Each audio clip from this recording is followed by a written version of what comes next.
franguinho sem censura. A resenha esportiva em que a linha é não ter linha. Nessa quarta-feira, tem mais uma rodada da Copa do Brasil. O Sport entra em campo sem torcida. Enquanto isso, os criminosos estão todos soltos. Essa é uma pequena demonstração do poder público, da ineficácia do poder público junto ao futebol, que se torna cada dia mais violento. Por outro lado, o Corinthians começou a mostrar sinais positivos ao pagar os direitos de imagem dos jogadores que estão em campo. Já os outros, os que não estão jogando, vão ter que entrar na fila. E por aí vai o nosso futebol. É desse quadro que nós vamos falar hoje, com J. Júnior, Ailton Amalfi e Luiz Quartarolo. Bom dia, amigos. Algum sinal positivo, alguma luz no fim do túnel para o Corinthians, Jota? Bom dia, um abraço para todos.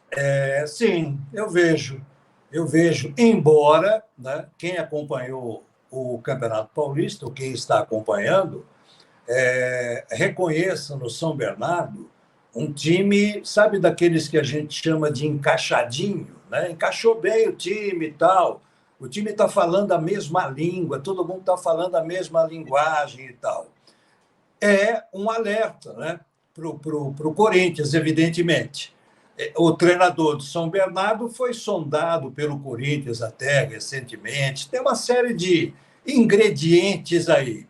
Mas eu vou ficar com a camisa do Corinthians diante do São Bernardo agora, nesta quinta-feira, né, o jogo, lá no 1º de maio, viu, Lito? Eu fico com o Corinthians, aponto como favorito para se classificar. O time do São Bernardo está tão encaixadinho, mas tão encaixadinho que o Corinthians cria o técnico do São Bernardo, né? E o Corinthians malandramente quis aplicar, entre aspas, gente, por favor, aplicar para o São Bernardo para jogar no Morumbi. Falou, não, a renda pode ficar para você, só que o Corinthians sabia que a torcida ia ser toda do Corinthians. Não foi nada bobo, né? E o nosso querido Antônio, técnico do Corinthians, ele usou a muleta, e vamos ver se ele se apoia nessa muleta. Agora eu tive tempo para treinar. Teve com 10 dias, não? 8 dias, enfim. Ele não pode dizer que não teve tempo para treinar. E o Corinthians parece que pagou 20 milhões de direitos, né? Quer dizer, que 1% da dívida total do Corinthians. Está bem o Corinthians só deve 99% agora. O Corinthians com esse pagamento, Lito, Jota, Malfi, me lembra a Portuguesa, né? Estou fazendo um jogo na Portuguesa e os oficiais de justiça iam lá para cobrar, né? A dívida já junto ao caixa, né? O dinheiro ia entrando e paga isso, paga aquilo. E daí houve uma briga entre os oficiais de justiça porque acabou o dinheiro. Aí o presidente da Portuguesa falou assim, olha, eu já paguei o que dava. Quem não recebeu, vem no próximo jogo, entra na fila. É mais ou menos isso, né? É igual aquele nosso amigo lá, o Reinaldo Costa, quando recebeu o fundo de garantia da Globo também, que foi para a Record. E aí, já pagou toda a dívida? E o resto? O resto que espere. Então, é mais ou menos por aí, sabe? Um abraço para o Reinaldo, grande cantor atualmente. Mas o futebol brasileiro é mais ou menos assim, né? Tocado dessa forma, né? Vai se atropelando. Não dá nem para discutir mais. Aliás, o Augusto Melo, que está tentando, é o 3º mês dele como administrador, começou como um fanfarrão, muito empolgado, já voltou a pisar no chão, me parece, né? Que chegou dizendo, cuidado Flamengo, cuidado Palmeiras, tentando o Gabigol, daí ele percebeu que não era bem assim, que a coisa está muito complicada lá. Agora, o Corinthians dever 1 bilhão é uma dívida pagável. Citando a Portuguesa, com todo o respeito, se a Portuguesa dever 50 milhões, é quase que impagável. Então, pelo que recebe, né? Então, dá para realmente contornar e acertar essa situação. Tomara que acerte. Mas aí vem aquela coisa que vocês falaram e a gente até está tratando com bom humor, né? Quem está aqui vai receber. Agora, os que forem embora vão esperar um pouco mais. Mas, olha, o jogo desta quinta-feira, eu não aposto no Corinthians, não. Eu acho que o São Bernardo está muito melhor, quase se classificou aí no Campeonato Paulista. Esse tempo de treinamento que o Antônio Oliveira ganhou esses dias, eu acho que foi mais até para conhecer o elenco. É claro que vai ter uma repercussão mais à frente, mas não será nenhuma surpresa para mim se o São Bernardo se classificar. E eu acho também que a diretoria do São Bernardo podia ter aceitado jogar no Morumbi, não tem problema nenhum. Porque lá em São Bernardo também, meu caro Amalfi, só vai ter torcida do Corinthians, viu? Mas, olha, vocês estão falando, não contesto, não, falando com inteira justiça, das qualidades do São Bernardo. Estão aí.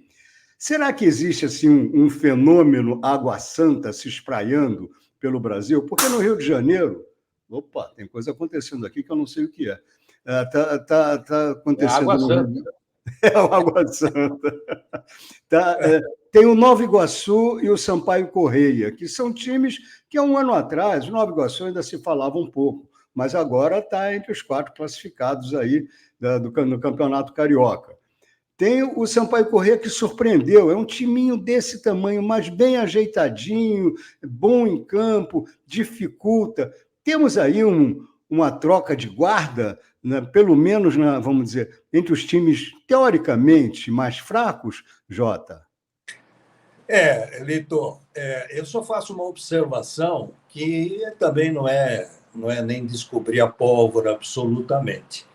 Claro que esses clubes, esses times, né, estão recebendo aí uma boa injeção financeira, né? Eles, por si só, não têm arrecadação, não tem como, né? A receita não tem como ser apresentada. Mas é claro que no entorno tem gente investindo, tem empresário investindo, há empresas investindo, né? Mas aí é que eu queria chegar. Muitas vezes você tem o dinheiro, você pode montar um time legal, mas quem vai montar o time conhece muito pouco de futebol. Quem vai montar o time ouve muito, né? Tem muita interferência auricular, auditiva, né? Então, é complicado isso, porque muitas vezes você tem muito dinheiro e monta mal. Às vezes você tem uma razoável quantia ali para injetar, para aplicar, mas tem quem conheça, quem tem aqueles famosos olhos de lince, né? Opa, esse cara é bom, pode buscar. Aquele vai compor bem. Então, é difícil. Não é só quem tem muito dinheiro, não. Haja vista aí, né, a maioria dos grandes clubes brasileiros, né? Com recursos, com verba, e acabam contratando mal e não tem resultado. O que me parece do São Bernardo é que ele está organizado já há 2 anos, ele está bem organizado, tanto como o Novo Horizontino e o Mirassol, eles estão organizados. A gente lembra aqui, não sei qual é o caso do Nova Iguaçu e do Sampaio Correia no Rio, mas a gente lembra do São Caetano, que foi até campeão paulista com o Muricy, e quando a fábrica de geladeira, que a gente não pode falar aqui, se patrocinar, nós vamos falar. A fábrica de geladeira tirou o dinheiro lá do São Caetano, o São Caetano acabou. Eu acho que está na A3 do Paulista. Hoje o São Caetano cairia para a 5ª divisão. E então me parece que o caso do São Bernardo... Do Paulista. Né? Do Paulista. Me parece que o São Bernardo, Mirassol e Novo Horizonte, eles estão organizados. Eu acho que o Bragantino nem se fala, né? Porque ali entrou grana pesada. E eu acho que, no caso do Bragantino, não tem volta. Eles já estão construindo centro de treinamento, já estão... a coisa é grande ali. Não vai depender de um mecenas, de uma fábrica de geladeira para o time chegar. Então, tem o mecenato da Red Bull. Então. Sim, mas só que o Red Bull ele não é regional, ele é mundial, né? Você pega o Leipzig, ele deu canseira... Outro dia, não sei se foi no Real Madrid, um desses times aí. E eles gostam de dinheiro, né, Amalfi? Vocês me corrijam aí se eu estiver falando uma bobagem. Deu câncer, acho que foi no Real Madrid. Então, eu acho que o caso do Bragantino não tem volta. O Bragantino vai ficar, vai brigar entre as forças do brasileiro e do paulista, já está brigando. O Bragantino é um caso à parte, mesmo que vem com uma força internacional muito, muito grande, né? Qualquer hora vem o Verstappen para jogar de centroavante aí, né? Eles têm muita grana. Agora, estão falando em construir um novo estádio, que o estádio lá é bastante acanhado, um CT de proporções extraordinárias. Até aí tudo bem, né? Mas o problema do brasileiro nosso, né, é que quando a maior parceria que eu vi até hoje no futebol, antes dessas de hoje, foi a Palmeiras e Parmalat, né? E a Parmalat foi queimada dentro do Palmeiras. Destruíram a Parmalat. Então, a Parmalat, quando chegou aqui, ela estava falindo na Itália. Ela transformou o Brasil em cabeça de ponte para a América Latina. Ela começou, através do futebol, a mostrar sua cara para tentar se recuperar, comprou um monte de fabricante de leite, por aí, vamos dizer assim, fazendinha.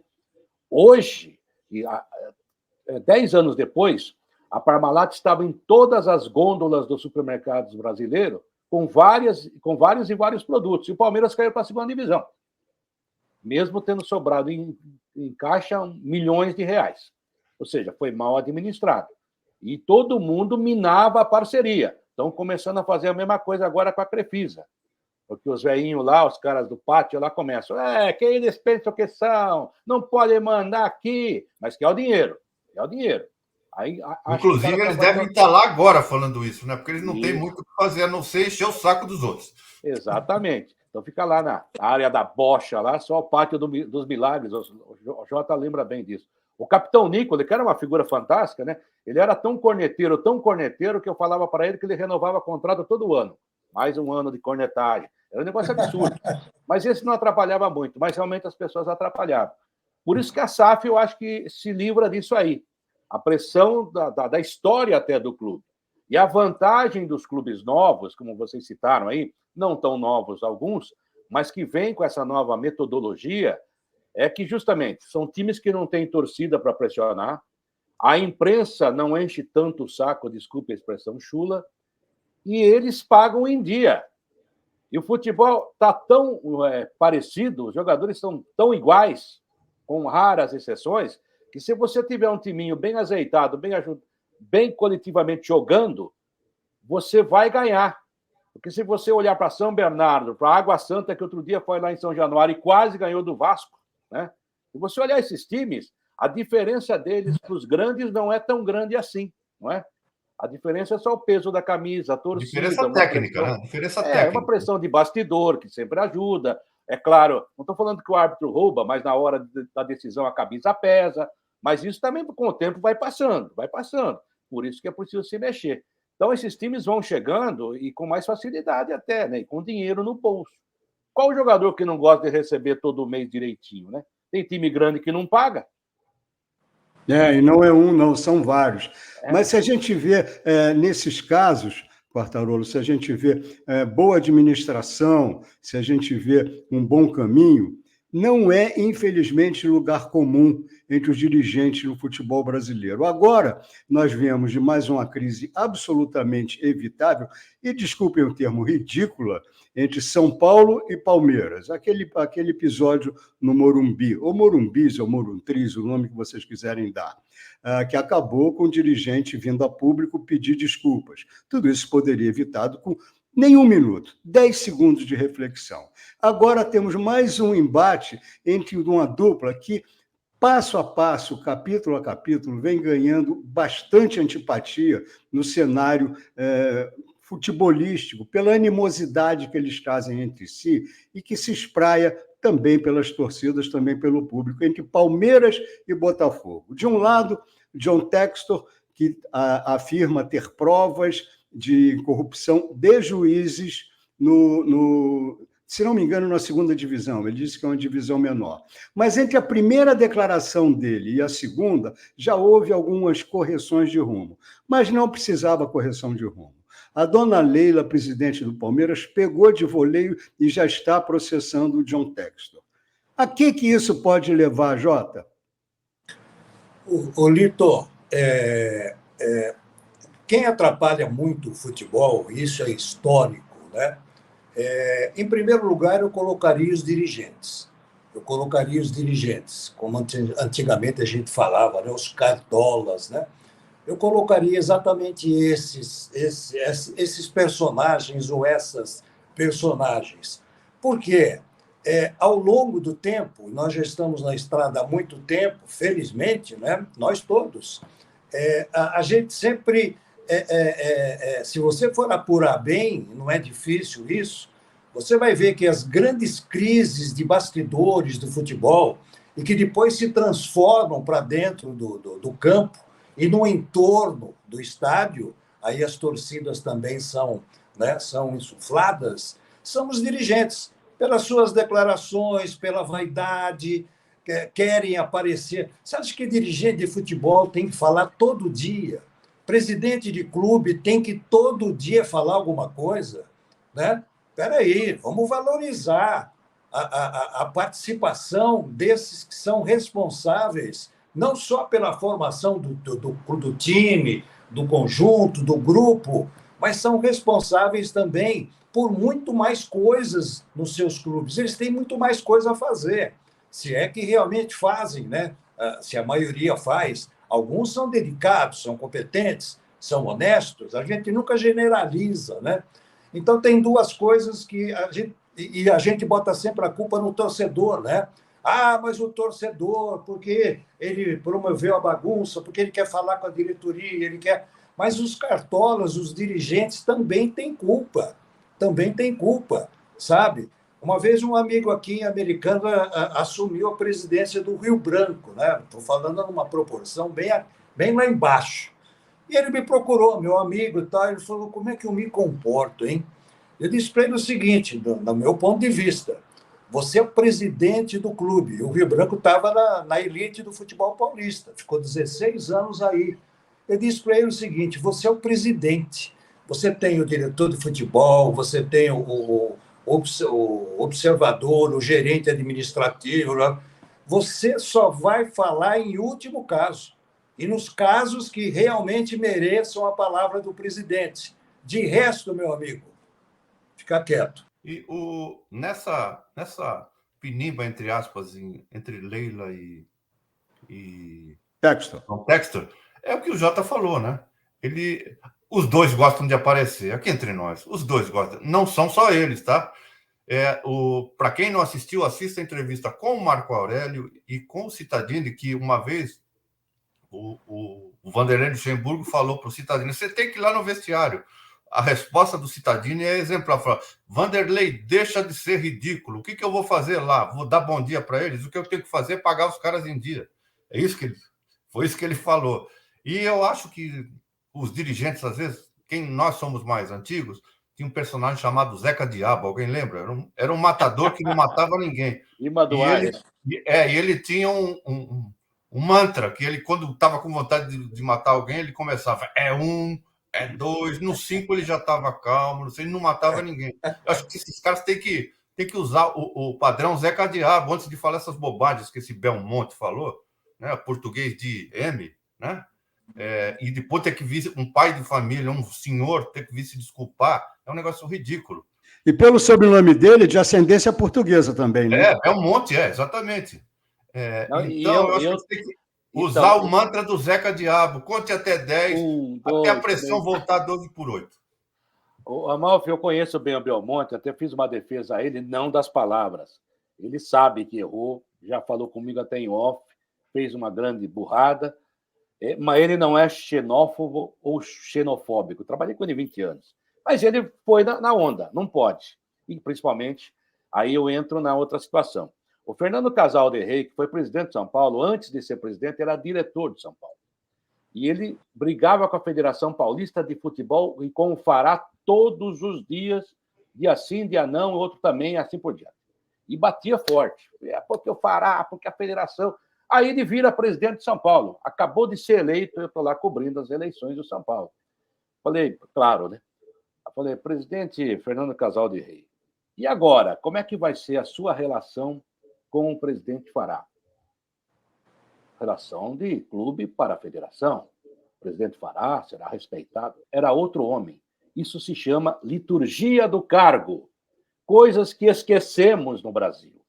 E as pessoas estão falando como torcedor. O Belmonte falou como torcedor. O Casares exagerou como torcedor. O Textor, eu estou esperando que ele prove, porque se ele prova, eu vou aplaudir de pé. Mas ele devia pegar tudo que ele tem e entregar para a polícia, não é STJD, não. A dona Leila faz beicinho, acho uma grande presidente, inclusive, mas, sabe, não tem que se meter no assunto, assim por diante. Aliás, tinha que apoiar. que você tem de prova aí, contra ou a favor? Aí, tem problema de arbitragem no futebol brasileiro. Deve ter mesmo, tem em todo segmento, né? Tem ser humano.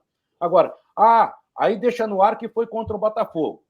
Não, é numa competição menor. Poxa vida. Ô, Texton, apresenta logo essa coisa e põe publicamente. Não tem problema nenhum. Expõe tudo que você tem. Aliás, você vai ajudar. O que não pode é ficar se alimentando disso toda semana e a imprensa vai lá. E desculpe, eu não gosto de ser patrulheiro e nem ficar correndo atrás de informação dos outros. Como diria o grande Sérgio Orinde, eu não desminto informação de ninguém, cada um tem sua fonte. Mas, poxa, o nosso nível está muito baixo, gente. Olha, Quartarolo, eu acho que a gente vive uma época que foi muito bem definida pelo grande escritor italiano Umberto Eco. A internet deu voz a quem não devia falar. Antigamente, o termo que ele usou, os idiotas, falavam no botequim, já aí nos eflúvios do álcool, né? Diziam uma besteira qualquer, alguém mandava eles calarem a boca e terminava por ali. Hoje em dia, deram a eles o megafone da internet e das redes sociais. E essas, não dá nem para chamar opiniões, essas sandices ganharam força de verdade. Realmente vivemos novos tempos em que é preciso ter muito cuidado com o que se fala e com o crédito que se dá ao que se ouve e ao que se lê. Infelizmente, é o tempo que nós vivemos. É um tempo também em que o poder público, mais uma vez, se mostra absolutamente ineficiente. Enquanto isso, vai o futebol brasileiro aos trancos e barrancos. Aonde vai dar, só o tempo vai dizer. Eu queria falar só uma coisinha a respeito da arbitragem, porque todas essas reclamações elas têm base em erro de arbitragem. Eu tenho uma opinião que os caras não erram tanto assim, porque é um massacre em cima do árbitro, do momento em que ele é escalado até o momento que ele apita o fim do jogo e até mais, até no dia seguinte com o relatório. É um massacre. No dia anterior também. No dia anterior, Não, tanto que nós estamos falando, né, de arbitragem do São Paulo, enfim. Eu acho que eles erram menos do que é alardeado, porque é um massacre. Você pega no basquete, são 3 árbitros. Não vai ter isso no futebol, tá, gente? Não vai. Na nossa geração não vai ter isso. Eu acho que eles erram menos do que é alardeado, sinceramente. E é um massacre, uma covardia que se fazem com os árbitros. Eu estou com você, viu, Amalfi? Porque... Peraí, vamos começar do começo? Vamos. Para fazer a concordância certa, o que se faz com os árbitros? Eu vou pelo lado humanista da coisa, né? O treinador é humano, o assistente é humano, né? O diretor é humano, são todos sujeitos a erros. Os jogadores também o são. E os árbitros? Eles são de outro planeta? Eles não são humanos? Eles não podem errar? Né? Então eles tem esse aspecto eles também. São Glingons, né? Glingons, lembra da Jornada nas Estrelas? São Glingons. Porque aí o centroavante perde 3 gols no jogo e aí a história seria diferente. O zagueiro falhou e aí saiu o gol. Aí a história seria diferente. Quer dizer, todo mundo erra. E eu estou com você. Se fizerem aí uma planilha aí para ver num determinado jogo quem errou mais, o árbitro será aquele que menos errou. Eu não tenho nenhuma dúvida disso. Amigos, enquanto isso, vamos aqui nós fazendo o nosso papel, gritando contra, tentando ajudar, trazendo ao público esse quadro não muito animador, e assim vai o futebol brasileiro, como assim vai o Brasil, né? No final das contas, o futebol não passa de um retrato da nossa sociedade.